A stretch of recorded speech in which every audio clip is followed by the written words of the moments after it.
स्वागत है। मैं हूं आपके साथ मानसी और मेरे साथ मौजूद है मेरे सहयोगी अविनाश जी।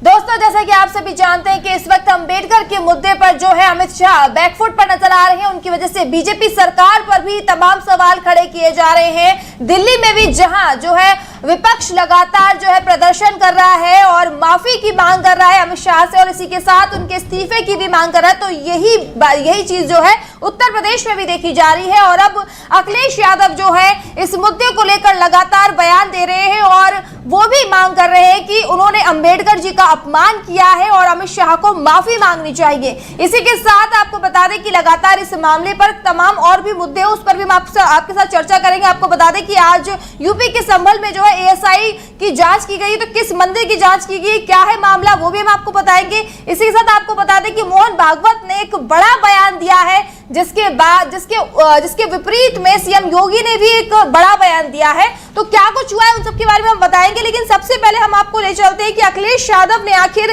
क्या कुछ कहा है, वो हम आपको सुनवा देते हैं।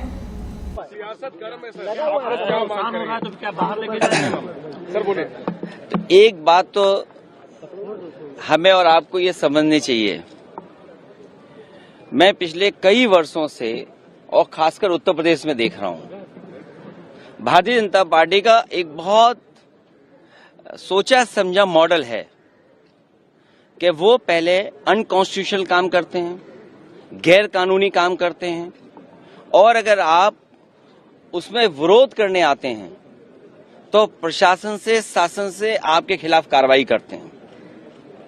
जिस तरह का भाव राज्यसभा में था वो बाबा साहब भीमराव अम्बेडकर जी का अपमान है। न केवल हम समाजवादियों के बल्कि पूरे देश के शोषित, वंचित, पीड़ित, अपमानित लोग और जो समाज में सबसे पीछे छूट गए थे, उनके लिए आज भी वो पूजनीय हैं। आप किसी भी गांव में चले जाएं पूरे देश में, आज भी बाबा साहब को पूजने का काम गांव के लोग करते हैं। गरीब, हर समाज के लोग उनको भगवान की दृष्टि से देखते हैं। तो इस तरह की भाषा का इस्तेमाल करना न केवल निंदनीय है, बल्कि शब्दों को वापस लें और माफी मांगने की जो विपक्ष की बात है उसको मानना चाहिए सरकार को। और सच्चाई तो ये है कि जो व्यक्ति माफी मांग लेता है वो बड़ा होता है। माफी मांगने वाला व्यक्ति हमेशा बड़ा होता है।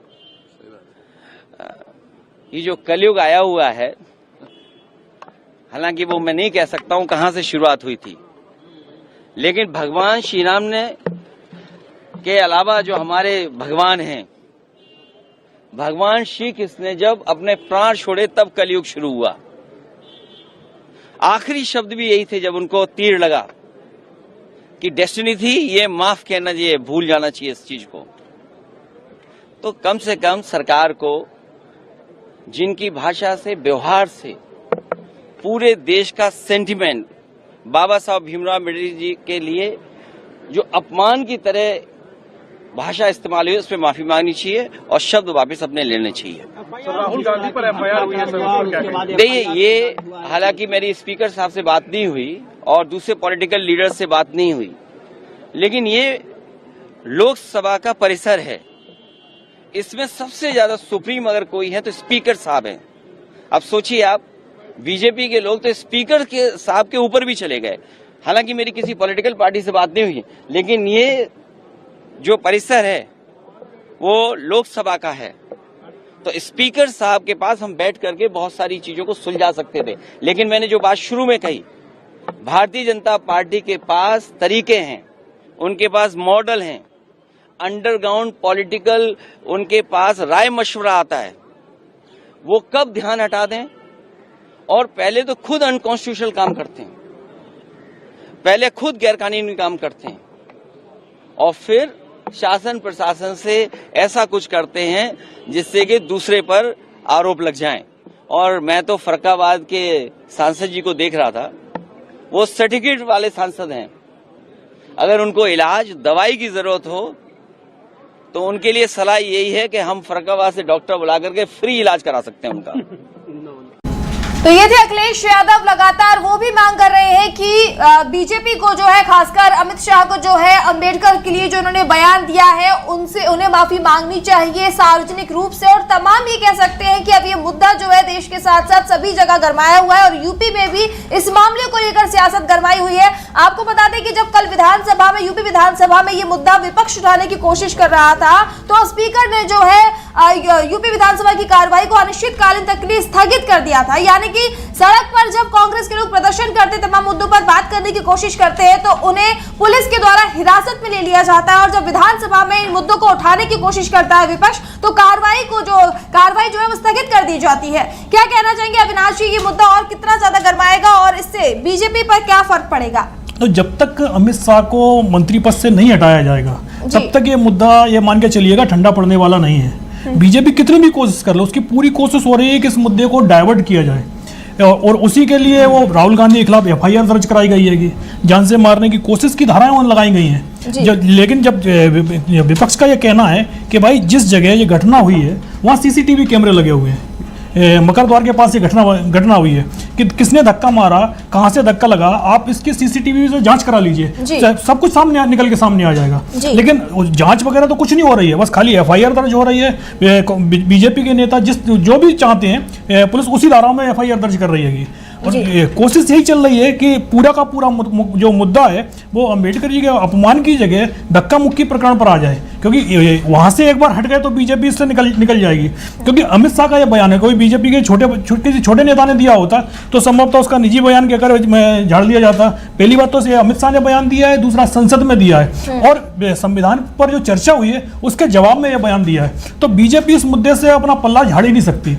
और यदि बात शुरुआत से ये कही जा रही है कि भाई यदि आपके मुंह से गलती से शब्द निकल गया है तो आप माफी मांग लीजिए, माफी मांगने की जगह पूरा बीजेपी उसको जस्टिफाई कर रही है उस बयान को। और इसी को लेकर आज अखिलेश यादव ने भी बोला है कि भाई यदि आपसे कुछ गलती हो गई है तो माफी मांग लीजिए। माफी मांगने से कोई आदमी छोटा नहीं हो जाता है, भाई माफी मांगने से तो एक तरीके से आप बड़े होते हैं। लेकिन अमित शाह एक तरीके से अड़ गए हैं, क्योंकि बीजेपी में सीधा सिद्धांत रहा, चाहे कोई वादा हो चाहे भी कुछ हो, वो कह के निकल जाते हैं। उस चीज पर माफी मांगने का तो वहां कोई सवाल ही नहीं उठता है। और ये बयान अमित शाह का बयान है, इसीलिए पूरी बीजेपी अड़ गई है कि भाई अंबेडकर जी का अपमान हो तो हो, लेकिन जो बोल दिया गया है बस वो बोल दिया गया, हम उससे पीछे नहीं हटेंगे। लेकिन विपक्ष ने भी ठान लिया है कि अगर अमित शाह का इस्तीफा नहीं होता है तो वो इस मुद्दे को गांव-गांव तक लेके जाएंगे।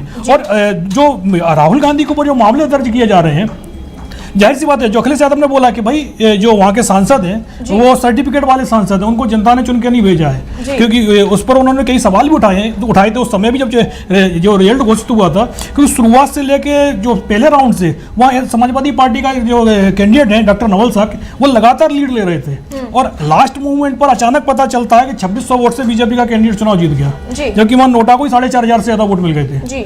तो उस पर यह कहा गया कि भाई बीच में लाइट काट दी गई, जो समाजवादी पार्टी के जो समर्थक थे उनको बाहर कर दिया गया, लाठीचार्ज किया गया, और जब तक समाजवादी पार्टी वाले जब तक कुछ संभलते तब तक सर्टिफिकेट पकड़ा दिया गया जिनका बीजेपी के नेताओं को। तो इसीलिए अखिलेश यादव बोले भी हैं कि ये जनता के सांसद नहीं है, ये सर्टिफिकेट वाले सांसद हैं। और यदि वो बीमार हैं तो बता दीजिए उन्हीं के जिले से हम डॉक्टर को ले आएंगे, क्योंकि डॉक्टर नवल साक के वो लोग उनका अच्छा इलाज कर देंगे, क्योंकि वो जो समाजवादी पार्टी कैंडिडेट थे वो खुद डॉक्टर थे।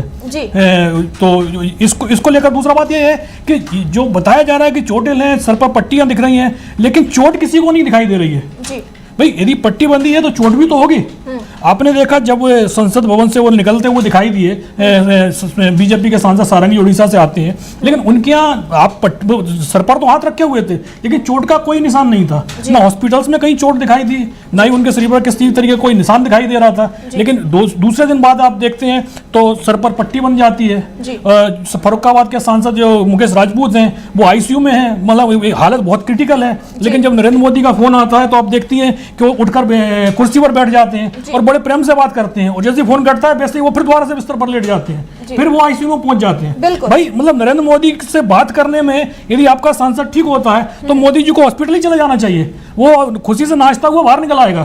तो जाहिर सी बात है, आपकी बीमारी पर यदि कोई सवाल उठ रहा है तो ये भी सबको समझ में आना चाहिए कि भाई चोट लगी है, आपके पट्टी बंदी है, चोट कहाँ है। और आप आईसीयू में हैं, तो आप इस तरीके से कुर्सी पर बैठकर आराम से बात कर रहे हैं। कुछ दिखाई नहीं, समझ में नहीं आ रहा है कि भैया बीमार भी हैं कि एकदम स्वस्थ हैं। यदि स्वस्थ इंसान है तो आईसीयू में क्यों है भाई? आपको हल्के फुल्की बीमारी है तो आप किसी जनरल वार्ड में शिफ्ट हो जाइए। लेकिन बताया जा रहा है आईसीयू में दुनिया भर की उनको बीमारियां बता दी गई हैं, और उसको लेकर राहुल गांधी के खिलाफ जो हत्या का प्रयास का मुकदमा दर्ज कर लिया गया है। तो जाहिर सी बात है बीजेपी पूरी तरीके से जो अंबेडकर विवाद वाला जो मामला चल रहा है उससे ध्यान सिर्फ डाइवर्ट करवाना है, और इसी की पूरी कोशिश कर रही है। लेकिन विपक्ष ने भी कह दिया कि भाई या तो अमित शाह माफी मांगे या नरेंद्र मोदी उनको अपने मंत्रिमंडल से बर्खास्त करें।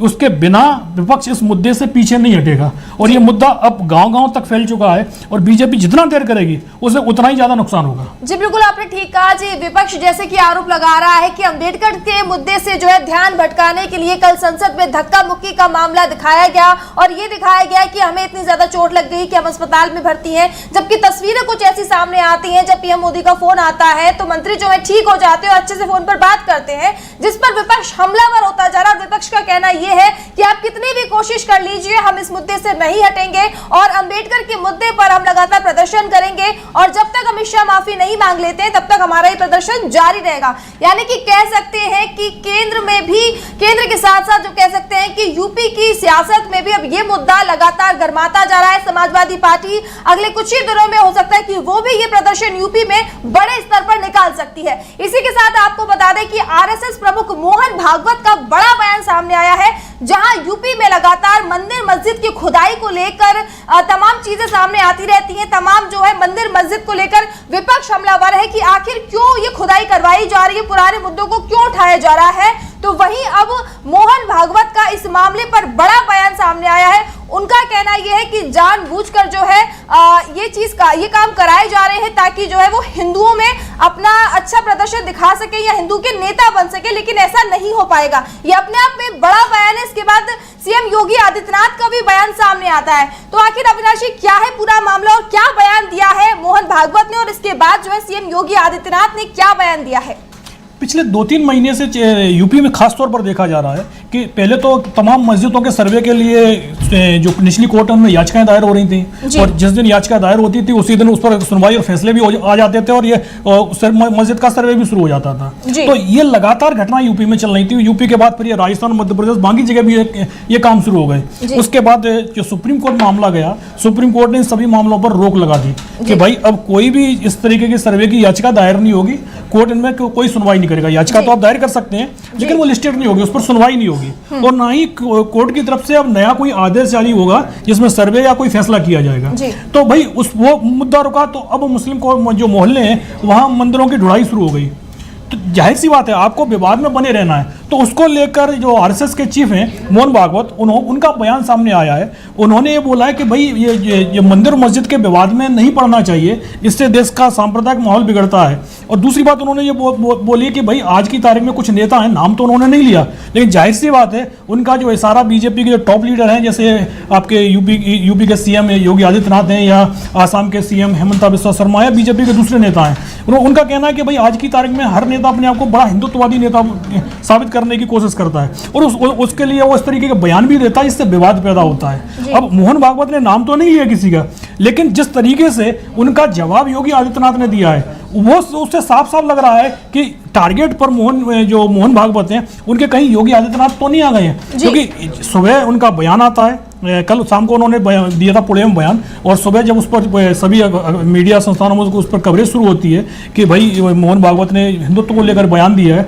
तो उसके बाद योगी आदित्यनाथ का बयान तुरंत ही आता है, और वो बोलते हैं कि भाई जो चाहे काशी का मामला हो, चाहे अयोध्या का मामला हो, चाहे संभल का मामला हो, यहाँ मंदिरों को तोड़ा गया, मस्जिद बनाई गई। यानी कि जो चीज मोहन भागवत ने बोली उसके जस्ट अपोजिट में जाकर योगी आदित्यनाथ बयान दे रहे हैं। तो जाहिर सी बात है कि जो बीजेपी और संघ के अंदर जो टकराव चल रहा था शुरुआत से, वो लग रहा है कि अभी वो टकराव थमा नहीं है। और हाँ, पिछले 3-4 दिन से यदि हम देखें तो मोहन भागवत के 2 बयान आ चुके हैं, और दोनों बयान में कहीं ना कहीं बीजेपी का जो शीर्ष नेतृत्व है, केंद्रीय नेतृत्व है, वो टारगेट पर है और टारगेट पर योगी आदित्यनाथ भी आते दिखाई दे रहे हैं। और जो बयान अब योगी ने वापस दिया है तो जाहिर सी बात है इसके लिए संभवतः इशारा केंद्र हाईकमान से ही हुआ होगा, क्योंकि योगी आदित्यनाथ मोहन भागवत के खिलाफ बयान देंगे तो ये समझा नहीं जा सकता, क्योंकि योगी आदित्य कुछ दिनों पहले तक तो यही कहा जा रहा था कि योगी आदित्यनाथ की कुर्सी खतरे में पड़ी हुई है। अगर उपचुनाव वो नहीं जीतते तो संभवतः अब तक उनको हटा दिया गया होता। और उपचुनाव वो किस तरीके से जीते ये तो सबको पता है, और उपचुनाव के चलते ही फिर संभल का प्रकरण सामने निकल के आया कि ताकि भाई उपचुनाव पर चर्चा ज्यादा ना हो। लेकिन अब जिस तरीके से उन्होंने मोहन भागवत को काउंटर किया है, जवाब दिया है, उससे तो लग रहा है कि बीजेपी और संघ के अंदर जो चल रहा है, जो उनके रिश्ते हैं वो अभी तक सुधरे नहीं है। और अब जो योगी का बयान आया है उसके बाद आप संघ की तरफ भी देखना पड़ेगा कि वो इस पर क्या रिएक्शन देते हैं। जी बिल्कुल, आपने सही कहा कि कह सकते हैं कि बीजेपी में यानी कि एनडीए में ही कहीं ना कहीं जो है घमासान नजर आ रहा है, बयानबाजी शुरू हो गई है, कोई एक दूसरे के बयान का जो है पक्ष लेता हुआ नजर नहीं आ रहा। और ऐसा जो विपक्ष की तरफ से तमाम दावे किए जा रहे थे वो कहीं ना कहीं मोहन भागवत और योगी आदित्यनाथ के बयान से साफ साफ होता दिख रहा है। इसी के साथ आपको बता दें कि यूपी के संभल का मामला जो है लगातार तूल पकड़ता जा रहा है। इसमें आपको बता दें कि एक जो खुदाई हुई थी, एक जो सर्वे हुआ था जिसका मामला अभी तक गरमाया हुआ था, लगातार और भी मूर्तियां जो है वहां से निकाली जा रही है, ऐसा विपक्ष का कहना है, ताकि उन मुद्दों पर ध्यान, जो असल में जो मुद्दे उन पर ध्यान ना दिया जाए। इसी के साथ आपको बता दें कि संभल के कार्तिकेय मंदिर की जो है एएसआई आज जांच की गई है, कार्बन डेटिंग उसकी की गई है। तो अविनाश जी, क्या मामला, अभी कौन सा मंदिर है और कौन सी मंदिर की बात की जा रही है और किसकी जांच की जा रही है? ये नहीं, अभी कुछ दिनों पहले वहाँ बिजली विभाग की जो जांच चल रही थी तो ये कहा गया कि एक मुस्लिम कॉलोनी में एक मंदिर, हिंदू मंदिर मिला था जो बंद डला हुआ था। दरअसल एक्चुअल में 1978 में संभल में एक दंगा हुआ था, तो उस दंगे के बाद से जो मुस्लिम हिंदू बहुल कॉलोनियों में रहते थे उन्होंने वो हिस्सा छोड़ के वो दूसरी जगह सेफ जगह चले गए, और उस जिस हिस्से में जो मंदिर मिला है वहाँ कुछ हिंदू परिवारों के मकान थे। तो 1978 के बाद से उन लोगों ने वो हिस्सा पूरा खाली कर दिया था, पुजारी जो मंदिर के थे वो भी छोड़ के चले गए थे, उस मंदिर में ताला लगा हुआ था, तो मंदिर पूरी तरीके से बंद था। और उसके बाद जब बिजली विभाग की जांच चल रही थी तो उस समय ये मंदिर सामने आया था। तो 78 से ये मंदिर बंद चल रहा था, तो करीब 46 साल हो गए। तो अब उसकी जांच करने के लिए एएसआई की टीम पहुंची थी कि भाई मंदिर की जो मूर्तियां हैं ये कितनी पुरानी है। तो एएसआई ने उस जो कार्बन डेटिंग की जो मूर्तियां वहाँ हैं उन सभी की, और वहाँ के जो उस मंदिर से लगे हुए जो 5 तीर्थ थे और करीब 19 कुएं थे, उन सबका भी निरीक्षण किया है। तो सीधा सीधा मामला वही है कि यदि सुप्रीम कोर्ट ने आदेश दिया कि आप मस्जिदों में मत जागिए तो फिर वो नए मंदिरों की खोज में जुट गए हैं, और मंदिर भी सिर्फ मुस्लिम जो बहुल एरिया हैं उन्हीं में तलाशे जा रहे हैं। और आप देख रही हैं कि लगातार हर दूसरे दिन एक खबर आती है कि किसी इस जिले में एक मंदिर मिल गया, किसी उस दूसरे जिले में मंदिर मिल गया। भाई जहां पर जो हिंदू मंदिर एक तरीके से लाभार्थ से डले हुए हैं, आपका उनको जीर्णोद्धार की तरफ कोई ध्यान नहीं है सरकार का। सिर्फ मंदिर कहाँ खोजे जा रहे हैं जहां बरसों पहले कुछ 2 या 4 हिंदू परिवार रहते थे और उन्होंने वो जगह छोड़ दी, और उस क्योंकि भाई जब पूजा करने वाला ही सक्षम नहीं होगा तो मंदिर तो अपने आप ही बंद हो जाएगा। तो मंदिर अभी भी वहां उसी हालत में कोई अतिक्रमण नहीं हुआ है वहां पर। लेकिन जाहिर सी बात है कि सरकार को धार्मिक मुद्दे उभारने हैं, तो उसीलिए इस तरीके से कि कार्बन डेटिंग, भाई मंदिर है उस पर कोई कब्जा भी नहीं कर रहा है, तो आपको इस चीज पर साबित करने की क्या जरूरत है कि भाई कितना पुराना मंदिर है, क्या इसमें भाई नमाज पढ़ी जा रही है, पूजा हो रही है, कि मंदिर तो बंद ही चल रहा है, उस पर ऐसा कोई किसी ने दावा भी नहीं किया कि वो मस्जिद है या उसका स्वरूप बदल दिया गया है। तो फिर किस के लिए इसकी जरूरत पड़ रही है? सिर्फ प्रचार में बना रहे मुद्दा, संभल का मुद्दा, क्योंकि संभल के मुद्दे को उन्हें लगता है कि भाई इससे बाकी के जो मुद्दे हैं उनको एक तरीके से दबा लिया जाएगा, जनता का ध्यान डाइवर्ट कर लिया जाएगा, उसीलिए इस तरीके के मुद्दे एक के बाद निकाले जा रहे हैं। जी बिल्कुल, आपने सही कहा, बहुत बहुत धन्यवाद अविनाशी, आपने तमाम जानकारी दी। तो देखा आपने दर्शकों किस तरीके से जो है अब सत्ता पक्ष जो है तमाम मुद्दे हिंदू मस्जिद मंदिर का मामला लेकर आ रही है। संभल का मामला अभी थमा ही नहीं था कि अब एक और मूर्ति का मामला लेकर सामने आ गया, और इस बीच जब मोहन भागवत ने भी बड़ा बयान दिया है, उन्होंने बोला कि हिंदू राजनीति चमकाने की जो लोग कोशिश कर रहे हैं वो इसमें सफल नहीं हो पाएंगे। ऐसे में देखना यह होगा कि आने वाले समय में यूपी की सियासत में और कौन सा मुद्दा गर्माता है। तो दर्शकों, आज के हमारे इस कार्यक्रम में इतना ही। कल